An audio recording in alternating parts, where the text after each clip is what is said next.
Assalamualaikum warahmatullahi wabarakatuh. Kami dari kelompok 2, dari Romawati sama Bairia. Untuk saat ini kami akan menjelaskan tentang pembentukan harga pasar sama efisiensi elastisitas sama penetapan harga oleh pemerintah. Yang pertama, mekanisme pembentukan harga pada keadaan kategoris paribus. Kemudian kategoris adalah suatu asumsi klasik mengenai keharusan agar faktor-faktor lain tidak berubah. Faktor-faktor lainnya tetap yaitu kondisi di mana faktor selain harga barang tersebut dianggap sama. Hukum pemerintahan dapat berlaku jika keadaan kategoris paribus yaitu faktor-faktor lain yang mempengaruhi jumlah barang yang diminta tidak berubah, yaitu kelompok pembeli yang memiliki kemampuan membeli di atas harga pasar. Yang kedua, saya akan menjelaskan mekanisme pembentukan harga ketika terdapat perubahan harga. Pada prinsipnya, mekanisme pasar diartikan bahwa harga bergerak bebas sesuai hukum permintaan dan penawaran. Jika suplai lebih besar dari demand, maka harga akan cenderung rendah. Begitupun jika demand lebih tinggi sementara suplai terbatas, maka harga akan mengalami peningkatan. Mekanisme pasar merujuk pada sebuah sistem kerja di mana kekuatan penawaran dan permintaan menentukan harga dan jumlah barang yang ditransaksikan.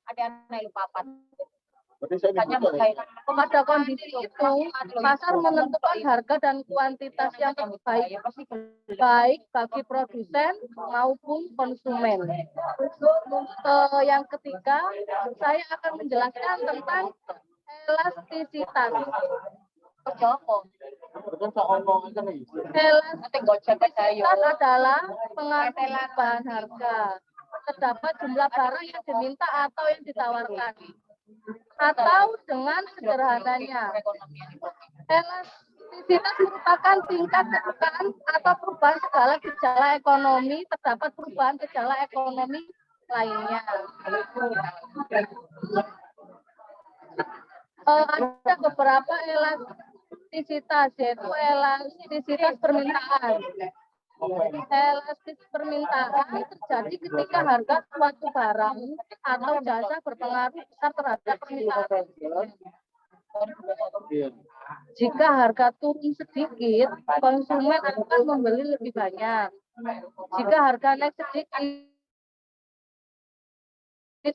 mereka akan berhenti membeli sebanyak mungkin dengan menunggu harga kembali normal. Ada beberapa faktor yang mempengaruhi elastisitas harga dari permintaan. Satu, sifat komoditas. Elastisitas harga dari permintaan bervariasi suatu dengan sifat komoditas tersebut. Biasanya elastisitas harga permintaan barang-barang kebutuhan seperti garam, gula, kotak, korek api, dan lain-lainnya kurang dari 1. Pasalnya, setiap perubahan harga komoditas tersebut tidak mempengaruhi permintaan karena konsumen akan membeli komoditas tersebut terlepas dari perubahan harga. Sebaliknya, elastisitas harga terdapat permintaan barang mewah seperti emas, perhiasan, pendingin ruangan, dan lain-lainnya lebih besar daripada satu kesatuan. Yang kedua, ketersediaan barang pengganti. Komoditas yang memiliki barang substitusi tersedia di pasar dengan harga yang wajar memiliki permintaan yang elastis. Barang pengganti mengacu pada barang-barang yang dapat digunakan di tempat lain seperti teh dan kopi, biskuit, Oreo, dan biskuit dan lain-lainnya. Sedikit turunnya harga satu barang pengganti menyebabkan lebih banyak permintaan untuk barang tersebut. Jika barang dengan penggunaan berbeda. Barang yang dapat digunakan untuk bagi keperluan mengandung permintaan elastis. Kenaikan harga suatu komoditas menyebabkan penggunaan komoditas tersebut. Apa nih? Oh, juga ini film Apa itu? makanan-makanan Jepang. Di sini ada rumus elastisitas permintaan. Aku tuh diicip ya. Keterangan nanti ketika Q sama dengan perubahan jumlah permintaan. Ketika P perubahan harga barang. P sama dengan harga mula-mula. Q sama dengan jumlah permintaan mula-mula. E dan D sama dengan elastisitas permintaan. Rumusnya nanti E D sama dengan A D dibagi AP dikali P dibagi I atau ED sama dengan persen segitiga Q dibagi persen segitiga P. Baik, di sini ada contoh soal elastisitas permintaan, yaitu pada saat harga Rp400 jumlah barang yang diminta 30 unit, kemudian harga turun menjadi Rp360 jumlah barang yang diminta 60 unit. Hitunglah besar koefisien elastisitasnya. Nah, kita ketahui rumus elastisitas permintaan yaitu ED sama dengan delta Q per delta P dikali P per Q. Delta Q di sini menunjukkan perubahan jumlah permintaan. Nah, jumlah perubahan permintaan yang awalnya 30, kemudian 60, yaitu 60 dikurangi 30 sama dengan 30. Lalu delta P perubahan harga barang dari Rp400 ke 360, jadi dikurangi jadi 40. P yaitu harga mula-mula yaitu 400 dan Q jumlah permintaan mula-mula yaitu 30. Nah, 30 sama 30 dicoret jadinya 400 per 40. 400 dibagi 40 sama dengan 10. Nah, macam-macam elastisitas permintaan di sini juga ada 5, yaitu permintaan elastis, rumusnya E lebih besar dari 1, logikanya persen delta QD lebih besar persen delta PD. Contoh barangnya kebutuhan luxury atau mewah. Jenis elastisitas yang kedua yaitu permintaan inelastis. Rumusnya E lebih kecil daripada 1. Logikanya persen delta QD lebih kecil daripada persen delta PD. Contoh barang kebutuhan primer atau pokok. Jenis elastisitas yang ketiga yaitu permintaan uniter atau normal. Rumusnya E sama dengan 1. Logika persen delta QD sama dengan persen delta PD, contoh barang kebutuhan sekunder. Yang keempat ada permintaan elastis sempurna, yaitu E sama dengan tak terhingga, logikanya persen delta QD, persen delta PD sama dengan 0. Contoh barangnya kebutuhan dunia yaitu gandum atau minyak. Jenis elastisitas yang kelima adalah permintaan inelastis sempurna, rumusnya E sama dengan 0. Logikanya persen delta QD sama dengan 0, persen delta PD. Contoh barang kebutuhan tanah, air minum. Keterangan persen delta QD yaitu persentase perubahan jumlah yang diminta. Kalau persen delta PD yaitu persentase perubahan harga barang. Nah, di sini ada contoh kurva elastisitas permintaan, ada 5, yaitu permintaan elastis, kurvanya landai, permintaan elastisitas sempurna, kurvanya horizontal, permintaan inelastis, kurvanya curam, permintaan inelastis sempurna, kurvanya vertikal, dan permintaan uniter, kurvanya tidak landai dan tidak curam.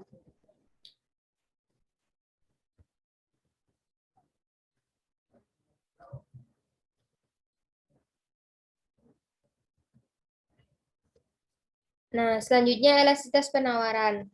Elastisitas penawaran menetapkan hubungan kuantitatif antara penawaran suatu komoditas dan harganya.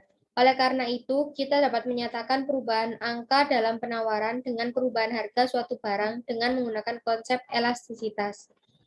Faktor-faktor yang mempengaruhi elastisitas penawaran yaitu sifat industri. Sifat industri yang sedang dibahas adalah salah satu faktor terpenting yang mempengaruhi elastisitas harga penawaran.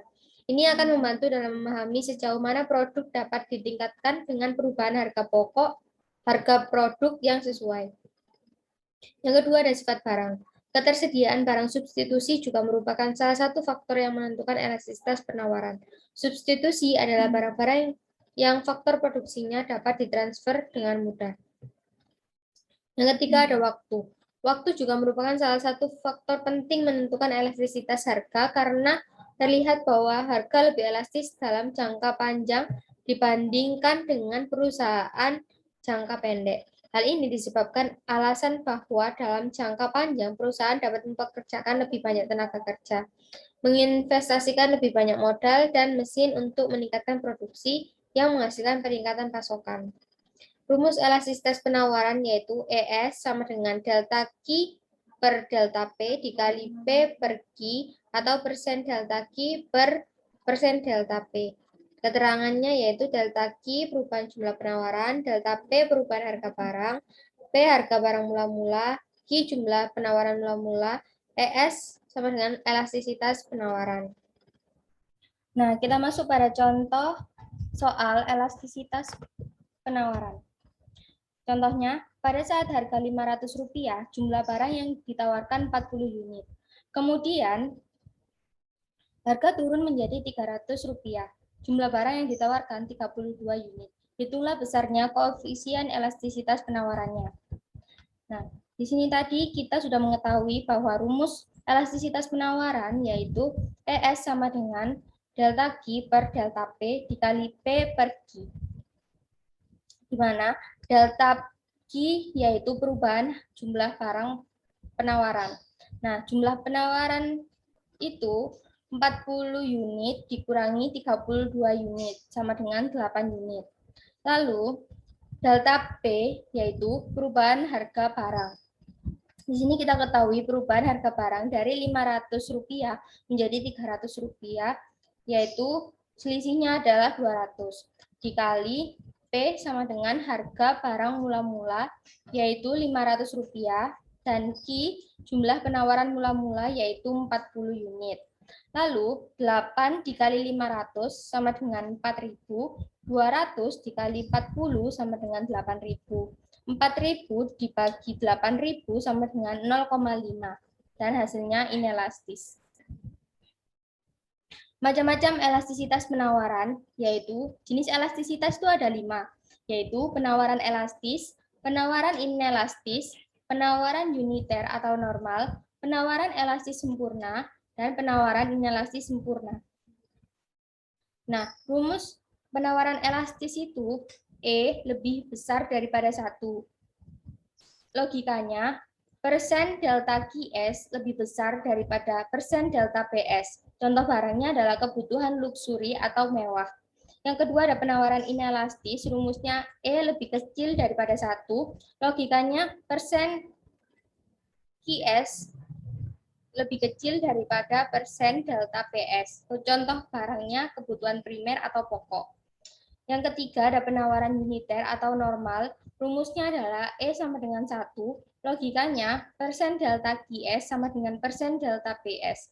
Contoh barangnya kebutuhan sekunder. Jenis elastisitas yang keempat yaitu penawaran elastis sempurna, rumusnya E sama dengan tak terhingga.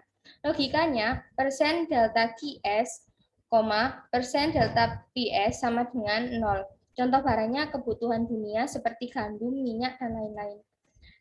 Yang kelima ada penawaran inelastis sempurna, rumusnya E sama dengan 0, logika persen QS sama dengan 0 persen delta PS.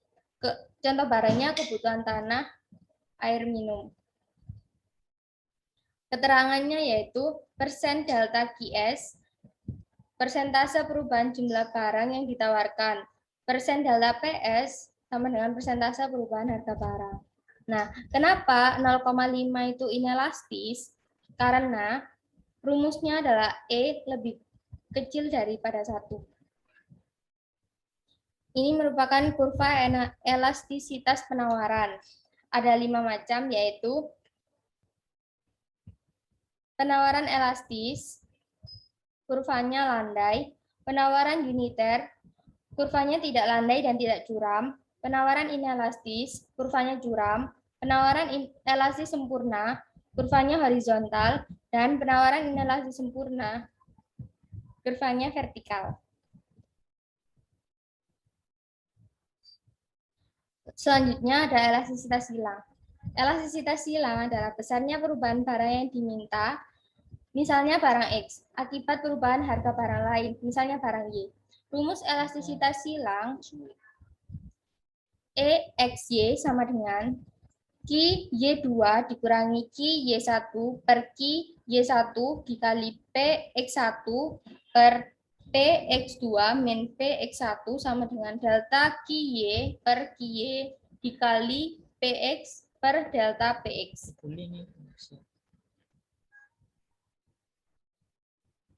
Klasifikasi barang berdasarkan elastisitas permintaan harga silang.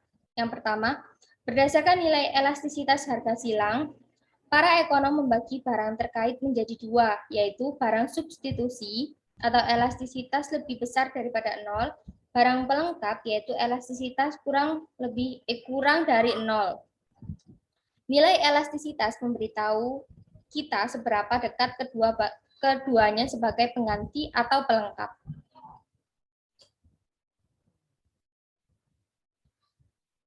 Contoh perhitungan elastisitas silang adalah sebagai berikut. Tabel harga dan jumlah barang X dan Y. Diketahui ada tabel seperti ini. Ada PX, nilainya 10 dan 20. QX, 8 dan 12. QY, 4 dan 10. Berdasarkan data pada tabel di atas, maka koefisien elastisitas silangnya adalah, diketahui rumusnya seperti ini. EXY sama dengan QY2 dikurangi QY1. Di mana QY2 yaitu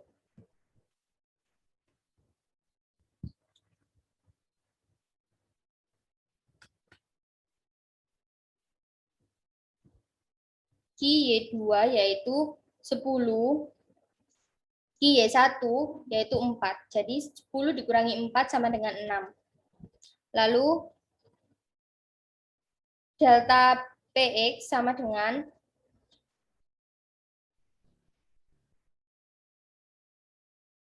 PX2 dikurangi PX1, yaitu 20 dikurangi 10 sama dengan 10. QY sama dengan 4, PX sama dengan 10. Jadi EXY-nya sama dengan QY2 dikurangi QY1 kan 6. Lalu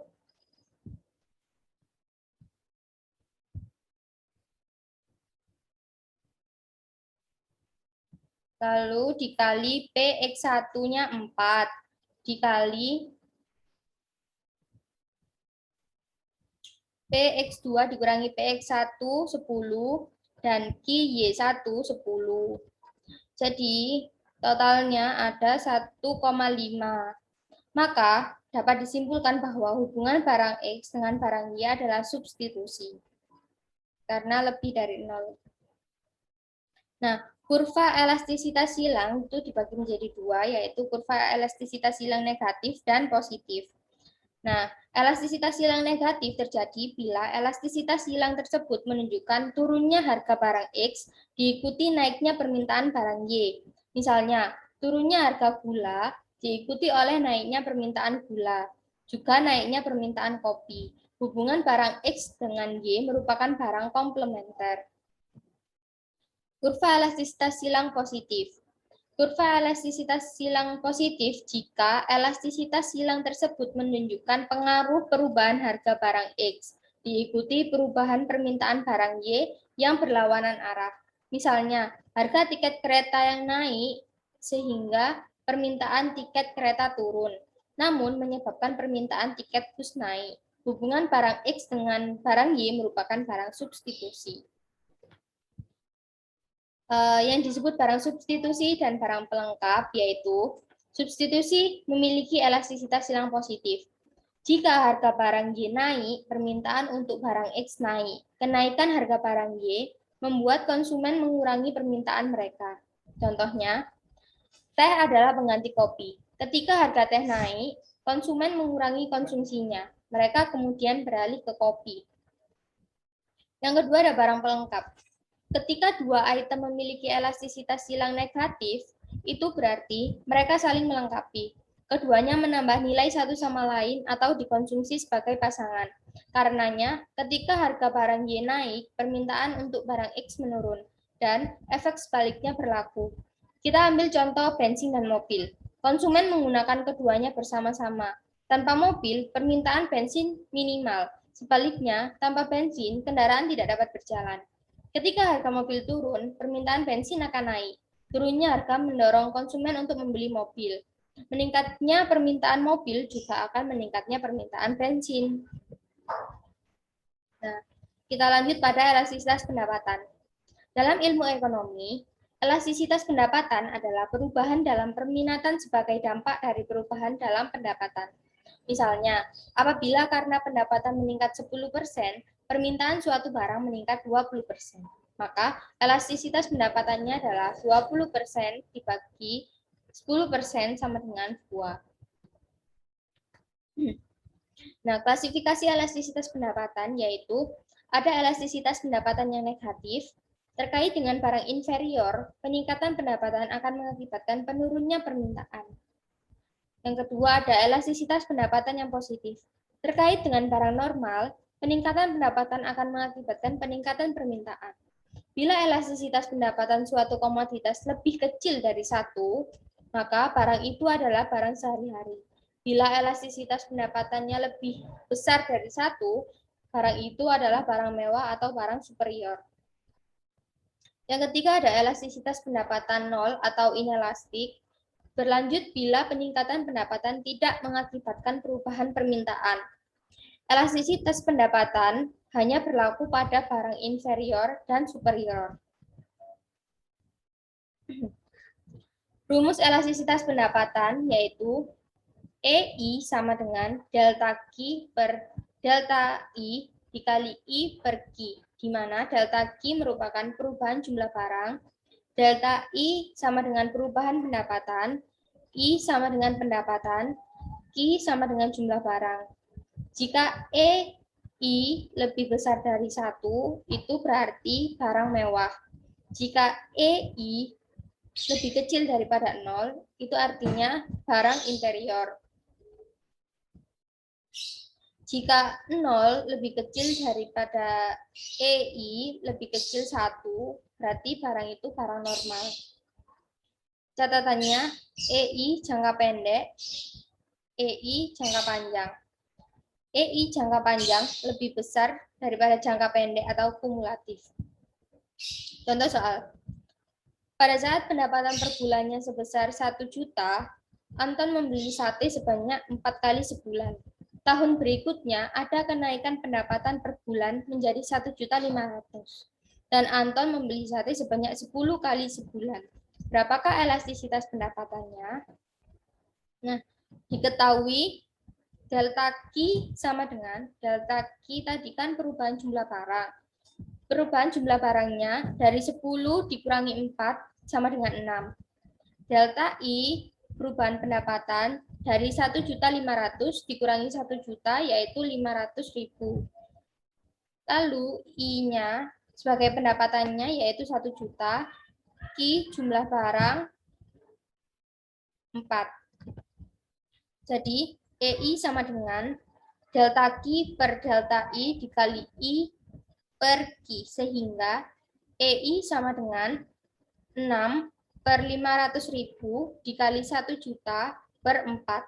EI sama dengan 6 kali 1 juta, 6 juta, 500.000 dikali 4, 2 juta, sama dengan 6 juta dibagi 2 juta sama dengan 3. Jadi besar elastisitas pendapatan atau EI sebesar 3, maka sate merupakan barang superior atau mewah. Yang terakhir ada intervensi pemerintah secara langsung, penetapan harga minimum atau floor price. Harga minimum atau harga dasar merupakan batas seberapa rendah harga dapat dikenakan pada suatu produk melalui kesepakatan bersama atau ketentuan pemerintah. Penetapan harga minimum atau harga dasar yang dilakukan oleh pemerintah bertujuan untuk melindungi produsen, terutama untuk produk dasar pertanian. Yang kedua ada penetapan harga maksimum atau ceiling price, yaitu kebijakan harga maksimum biasanya diberlakukan pada saat harga pasar yang ada tidak mengalami kenaikan yang cenderung, berarti dalam kurun waktu yang singkat. Sedangkan suatu permintaan pasar terhadap produk meningkat, hal ini akan memicu produsen atau supplier untuk menaikkan harga. Demikian presentasi yang dapat kami sampaikan. Semoga bermanfaat. Apabila ada salah kata mohon dimaafkan. Wassalamualaikum warahmatullahi wabarakatuh.